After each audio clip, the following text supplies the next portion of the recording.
Hello everybody, वीओई academy की next video में आपका स्वागत है।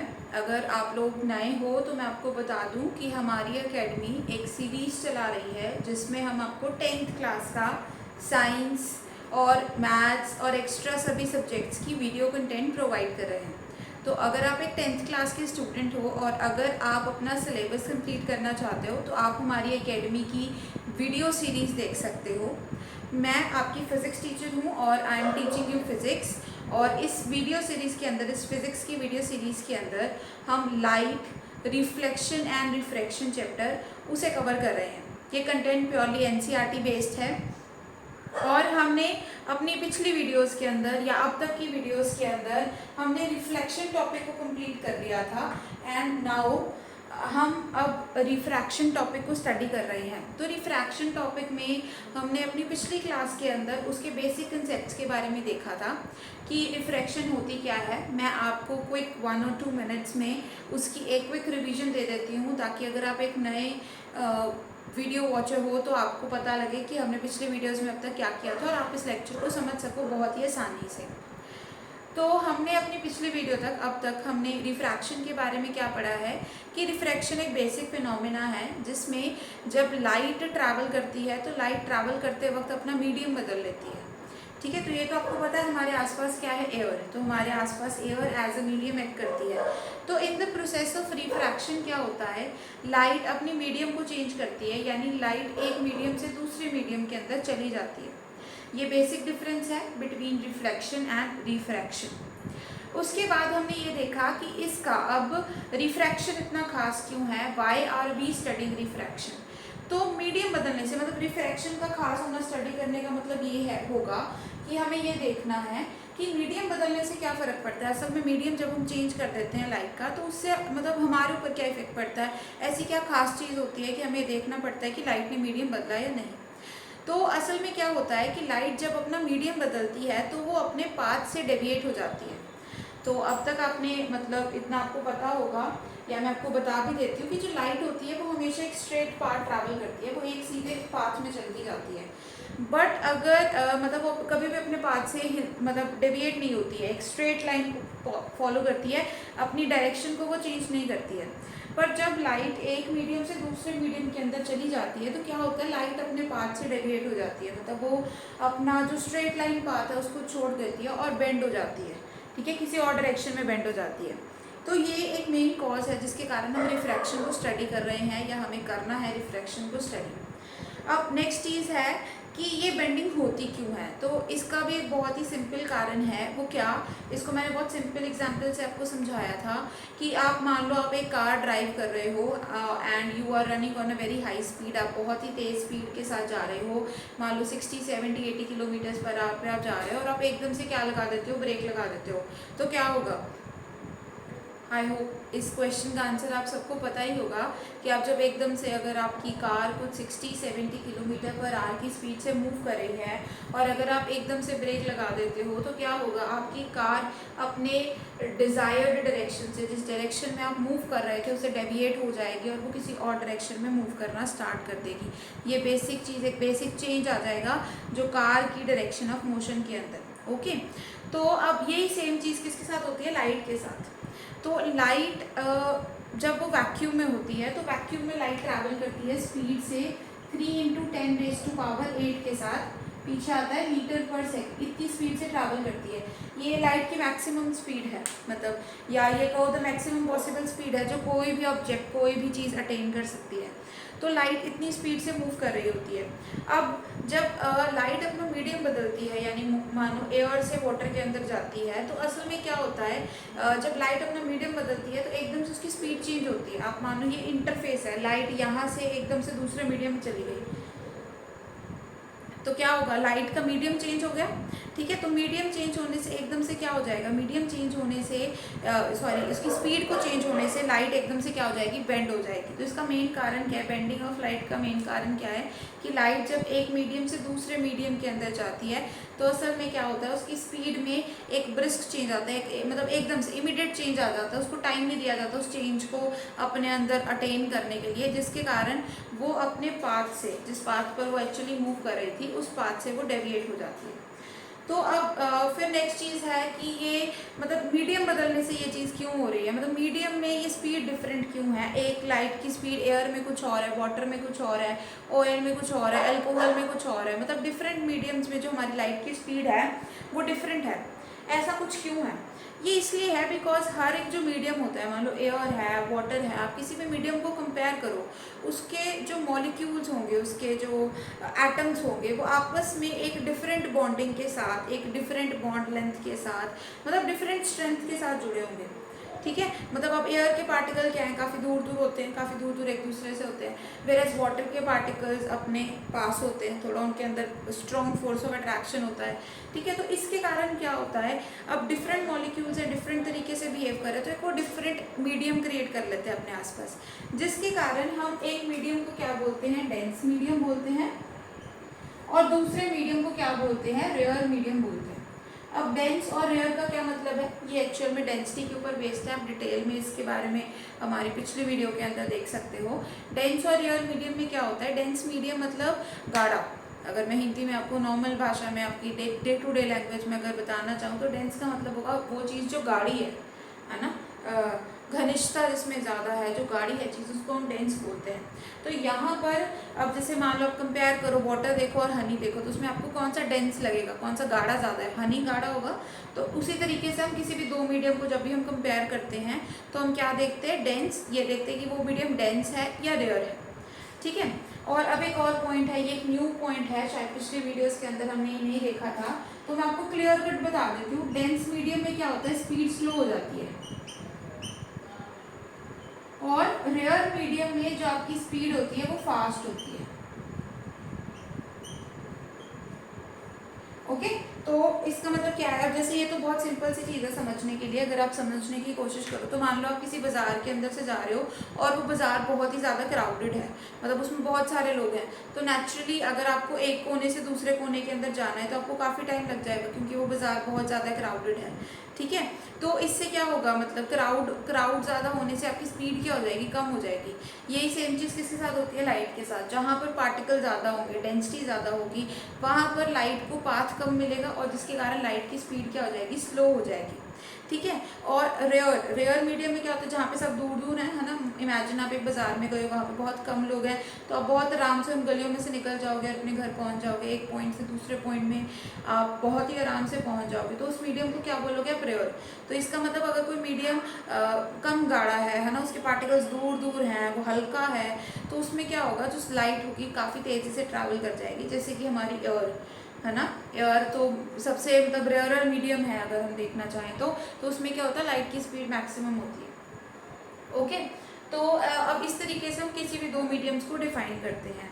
अब उसके बाद हमने स्टडी किया था कि हमारे पास जो रिफ्रैक्शन है उसके बेसिकली दो रूल्स होते हैं हमारे पास, दो रूल्स या ये लगा लो बेंडिंग के तरीके होते हैं, लाइट कैसे बेंड करती है। ठीक है, तो उन दो रूल्स में हमने क्या देखा था, एक रूल तो था कि जब लाइट रेयर मीडियम से डेंस मीडियम में जाए। ठीक है, तो मैं शॉर्ट फॉर्म्स यूज़ कर रही हूँ, अगर आप इसको डिटेल में समझना चाहते हो तो पिछली वीडियो देख सकते हो।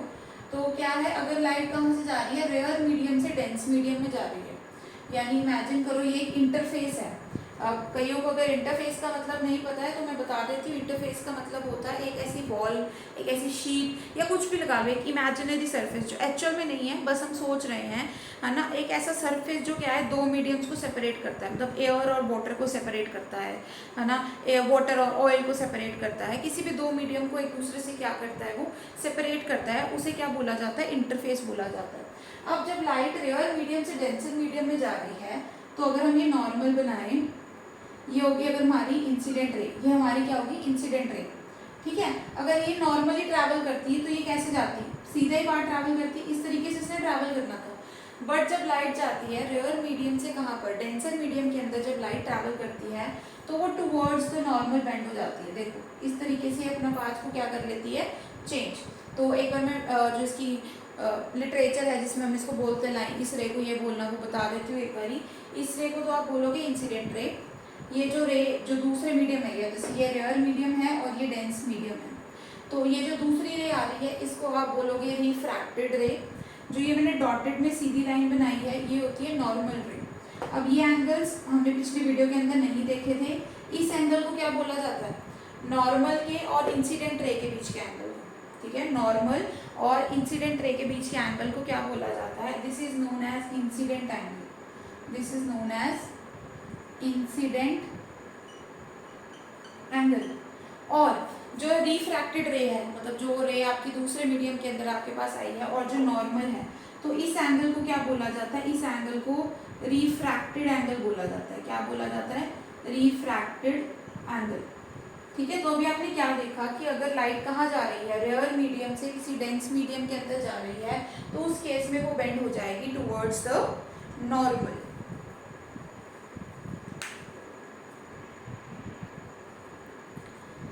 अब हम अपना जो दूसरा केस है, जो दूसरा रूल है, उसको भी देख लेते हैं। दूसरा रूल क्या है कि अगर आपकी लाइट जा रही है डेंस मीडियम से रेयर मीडियम के अंदर, ठीक है, तो उस केस में क्या होगा? मान लो ये आपका इंटरफेस है, अगर आपने क्या बनाई? नॉर्मल बनाई इस तरीके से, ठीक है। ये आपकी क्या हुई? इंसिडेंट रे, ये आपका इंसिडेंट एंगल, है ना। अगर इसने नॉर्मल ट्रैवल करती है, कोई मीडियम का चेंज नहीं होता, मतलब ये डेंस रेयर ऐसा कुछ ना होता, सेम ही मीडियम होता, तो ये ऐसे जाती। तो इस केस में क्या होगा? जब ये डेंस मीडियम से रेयर मीडियम के अंदर जाएगी, तो ये away from the normal bend हो जाएगी, ये इस तरीके से away from the normal bend हो जाएगी, ठीक है। अब इस रे को क्या, आप इस एंगल को क्या बोलोगे? आप रिफ्रैक्टेड एंगल, और ये क्या होगी? आपकी रिफ्रैक्टेड रे। तो ये बेसिक 2 रूल्स हैं अगर आपको बेंडिंग देखनी है लाइट की, ओके। अब मतलब इसमें से कुछ पोर्शन अपनी पिछली वीडियो के अंदर भी कर चुके थे, कुछ चीज़ें ऐसी थी जो हमने नई भी देखी थी। तो अब नेक्स्ट हमारा क्या काम होगा? नेक्स्ट हमारा काम होगा कि जैसे हमने लॉज ऑफ रिफ्रैक्शन पढ़े थे, वैसे ही अब हमें लॉज ऑफ रिफ्रैक्शन को स्टडी करना है, ठीक है। हम अब लॉज ऑफ रिफ्रैक्शन को स्टडी करेंगे।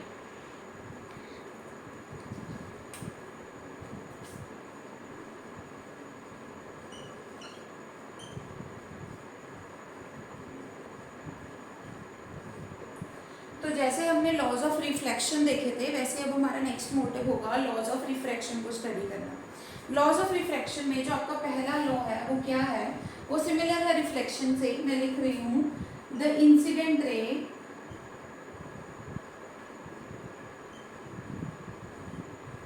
refracted ray and normal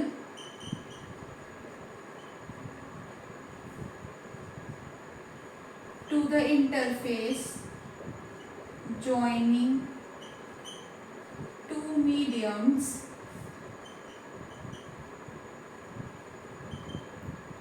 all lie in the same plane। क्या है आपका फर्स्ट लॉ? क्या है? काफी सिंपल सा लॉ है। फर्स्ट लॉ आपको क्या कह रहा है कि जो आपकी इंसिडेंट रे है, मतलब हमने जैसे जब हम रिफ्लेक्शन के बारे में भी स्टडी कर रहे थे, तो हमने बेसिकली 3 रेस पढ़ी थी, एक थी इंसिडेंट, एक थी नॉर्मल और एक थी रिफ्लेक्टेड रे। यहाँ पर बेस में चेंज क्या आया? रिफ्लेक्टेड की जगह पे रिफ्रैक्टेड रे है। तो यहाँ पर क्या है? जो आपकी इंसिडेंट रे होगी, जो आपकी रिफ्रैक्टेड रे होगी और जो आपका नॉर्मल होगा टू द इंटरफेस, ये तीनों रेस क्या होगी? एक ही प्लेन के अंदर लाई करेंगी। मतलब ये एक प्लेन का मतलब जैसे अगर आप बोर्ड पे है तो वो बोर्ड पे लाइंस रहेंगी, है ना। ये नहीं है कि अगर आपकी लाइट कोई ऐसे बोर्ड से लगती हुई आ रही है, मतलब इस ऐसे डायरेक्शन में आ रही है, तो ये नहीं होगा कि वो लाइट ऐसे बोर्ड से बाहर आ जाएगी। वो अगर बेंड होएगी बस यहीं पे ऐसे ऐसी बेंड होएगी, बोर्ड के ऊपर ही बेंड होएगी। प्लेन का मतलब क्या होता है? एक सरफेस पे रहना, ठीक है। जैसे आप धरती पर हो तो आप धरती पे ही रह रहे हो, मतलब आपके फीट हमेशा हर टाइम आपके फ्लोर को टच कर रहे हैं, तो वो होता है प्लेन में रहना। मतलब ये तो नहीं है ना कि आप हाफ ऑफ जंप कर रहे हो, हाफ ऑफ आप कभी धरती पर पैर लगा रहे हो, कभी नहीं लगा रहे हो, हमेशा एक प्लेन पे रह रहे हो, ठीक है। वैसे जो लाइट है, इंसिडेंट रे है, रिफ्रैक्टेड रे है, नॉर्मल है, ये तीनों रेस हमेशा क्या रहेंगी? ये हमेशा एक ही मतलब प्लेन के ऊपर रहेंगी, ये अपना प्लेन कभी चेंज नहीं करेंगी। मतलब अगर एक लाइट कुछ ऐसे आ रही है, बोर्ड के अलॉन्ग ऐसे लाइट आ रही है, तो वो अगर बेंड होगी तो वो बोर्ड के ऊपर ही बेंड होगी। मतलब या तो जैसे मान लो इस डायरेक्शन में आ रही है तो ऐसे बेंड हो जाएगी, ऐसे बेंड हो जाएगी। बट ये नहीं होगा कभी बोर्ड से जाती जाती बेंड होकर बाहर आ जाए, यूँ आ जाए, या बोर्ड के अंदर ही चली जाए, वो इसी प्लेन के ऊपर रहेगी और हमेशा आपको नजर आती रहेगी। तो ये काफ़ी बेसिक सा लॉ था, पर ये बहुत इंपॉर्टेंट है और आपको क्वेश्चन भी में भी आ सकता है कि आप लॉज ऑफ रिफ्रैक्शन बताओ, तो आपको इस लॉ के बारे में पता होना बहुत ज़्यादा ज़रूरी है। अब नेक्स्ट क्या है? नेक्स्ट लॉ है आपका the ratio of sine of incident angle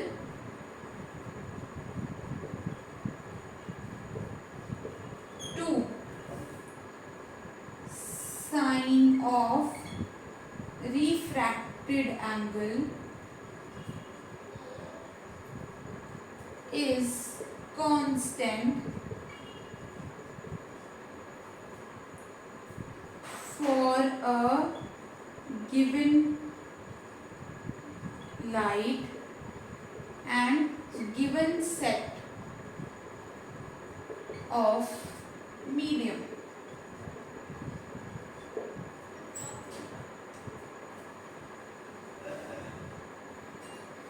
okay अब ये लॉ क्या है, और ये लॉ ना सबसे ज़्यादा इम्पोर्टेंट लॉ भी है और पेपर रिस्पेक्ट से भी सबसे ज़्यादा इम्पोर्टेंट है, समझने के लिए भी सबसे ज़्यादा इम्पोर्टेंट है। और इस लॉ का एक अलग से भी नाम है, इसे स्नेल्स लॉ भी बोलते हैं, इसे स्नेल्स लॉ भी बोला जाता है ना। ये लॉ सबसे ज़्यादा इम्पोर्टेंट है। ये लॉ क्या कह रहा है कि अगर आप दो सेट ऑफ मीडियम ले लो, मतलब जैसे आपको पता है कि इसमें मीडियम चेंज होना है ना, जो लाइट है वो एक मीडियम से किसी दूसरे मीडियम के अंदर रहेगी। अगर आप वो दोनों मीडियम फिक्स कर लो, मतलब जैसे अगर मानो मैं ले लेती हूँ, मैं एक मीडियम एयर ले लेती हूँ, दूसरा मीडियम अपना वाटर ले लेती हूँ, ठीक है, मैंने अपने जो दो सेट ऑफ मीडियम है मैंने उनको फिक्स कर लिया है। अगर मैं मीडियम फिक्स कर लूँ एक तो दोनों अपने, और एक अपनी लाइट फिक्स कर लूँ, है ना। लाइट फिक्स करने से मेरा मतलब क्या है कि मैं एक ही वेवलेंथ लूँगी, है ना। जब आप ये स्टडी कर रहे हो तो आप मिक्स्ड वेवलेंथ ऑफ लाइट्स नहीं लेते हो ना, आप एक ही वेवलेंथ लेते हो। मान लो अगर आप ग्रीन लाइट ले रहे हो तो आप ग्रीन ही लो, अगर आप ब्लू लाइट ले रहे हो तो ब्लू ही लो, वायलेट ले रहे हो तो वायलेट ही लो, येलो ले रहे हो तो येलो ही लो, मतलब एक पर्टिकुलर वेवलेंथ आप फिक्स कर लो। तो आपने दो चीज़ें यहाँ पे फिक्स करनी है, एक तो आप दोनों अपने सेट ऑफ मीडियम फिक्स कर लो, है ना। जैसे यहाँ पे अगर मैं मानूँ मैं एयर और वाटर ले लेती हूँ, रेयरर मेरा एयर होगा, डेंसर मेरा वाटर होगा।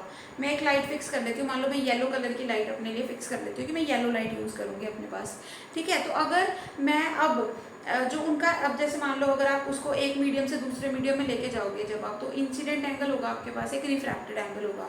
तो अगर आप डिफरेंट इंसिडेंट एंगल्स पे अगर उस लाइट को फॉल कराओ तो आपको डिफरेंट एंगल ऑफ रिफ्रैक्शन मिलेंगे, ये तो आप समझते हो ना। जैसे अगर 30 आपका इंसिडेंट एंगल है तो मान लो आपका रिफ्रैक्टेड एंगल 15 मिल गया आपको। अगर वो आपने 45 रखा तो यहाँ पे आपको 30 मिल गया। अगर आपने इंसिडेंट एंगल 60 रखा तो आपको मान लो ये यहाँ पर 50 मिल गया। तो आपको एक इंसिडेंट एंगल के लिए डिफरेंट रिफ्रैक्टेड एंगल मिलेगा। तो पर यहाँ पे इंटरेस्टिंग चीज़ क्या है कि अगर आप किसी भी इंसिडेंट एंगल का क्या निकाल लो, साइन निकाल लो। साइन से मेरा मतलब तो आप समझते हो ना, ट्रिग्नोमेट्री वाला साइन होता है ये। तो आप इंसिडेंट एंगल का क्या निकाल लो, साइन निकाल लो, और रिफ्रैक्टेड एंगल का भी क्या निकाल लो, साइन। यहाँ पे मैं जो इंसिडेंट एंगल है उसे आई से रिप्रेजेंट कर रही हूँ, और जो मेरा रिफ्रैक्टेड एंगल है उसे मैं आर से रिप्रेजेंट कर रही हूँ। अगर आप ये रेशो निकालो, मतलब रेशो निकालने से मेरा मतलब होगा एक सेट निकाल लो। जैसे मान लो अगर मान लो ये आपके पास डाटा है कि अगर आप ये 30 रखते हो तो ये आपके पास 15 आता है, ये आप 45 रखते हो तो ये आपके पास 30 आता है, ये 60 रखते हो तो ये आपके पास 50 डिग्री आता है। कुछ भी, ये रैंडम सेट मैंने लिया है, ठीक है, ये रियल नहीं है, ये वैसे मैंने रैंडम ले लिया।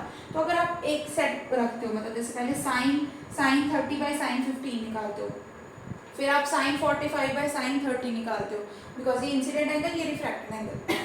फिर आप साइन 60 बाय साइन 50 निकालते हो। मतलब अगर आप ये रेशो निकालते हो different angle of incident, different angle of refraction के लिए, तो हर बार जब आप ये रेशो निकालोगे ना, ये रेशो हमेशा क्या रहेगी, कांस्टेंट रहेगी। ये रेशो हमेशा क्या रहेगी, कांस्टेंट रहेगी। मार्क माय वर्ड्स, ये बहुत ही इंपॉर्टेंट लॉ है। ये आपको न्यूमेरिकल्स में भी काम आ सकता है, आपकी डे टू डे मतलब आपकी नॉलेज एनहांसमेंट के लिए भी आपके साथ ये काम में आ सकता है। ये लॉ क्या कहता है, मतलब एक ब्रिस्क आपको मतलब एक रैपिड रिवीजन टाइप दे देती हूँ। ये लॉ क्या कह रहा है कि अगर आप किसी भी इंसिडेंट एंगल का, अगर आप दो मीडियम फिक्स कर लो अपने पास, मतलब मान लो आप जब रिफ्रैक्शन कर रहे हैं तो मीडियम हम अगर फिक्स कर लें अपना, और आप एक रे फिक्स कर लो अपने पास, एक वेवलेंथ फिक्स कर लो कि मैं इसी लाइट के साथ अपने एक्सपेरिमेंट करूँगी अब, और अब आप अपनी लाइट को डिफरेंट एंगल ऑफ इंसिडेंस पे फेंको तो आपको लाइट के डिफरेंट रिफ्रैक्टेड एंगल्स मिलेंगे। और अगर आपको डाटा कलेक्ट कर लो, ठीक है, उसके बाद आप अगर ये रेशो निकालो, क्या रेशो निकालो, साइन आई यानी sine of the incident angle into the sine of the refracted angle. हर एक सेट ऑफ मेजरमेंट के लिए अगर आप ये कैलकुलेट करोगे तो आपको क्या पता लगेगा कि ये वैल्यू हमेशा क्या आएगी, कांस्टेंट नंबर आएगी। अब ये कांस्टेंट नंबर भी एक मिस्ट्री है, एक साइंटिफिक टर्म है जो बहुत ही ज़्यादा इंपॉर्टेंट है। बट आज के लेक्चर के लिए इतना ही। जो नेक्स्ट हम इसकी मिस्ट्रीज हैं हम अपनी नेक्स्ट लेक्चर के अंदर कंटिन्यू करेंगे। टिल देन हैप्पी लर्निंग और please watch VO Academy. Thank you.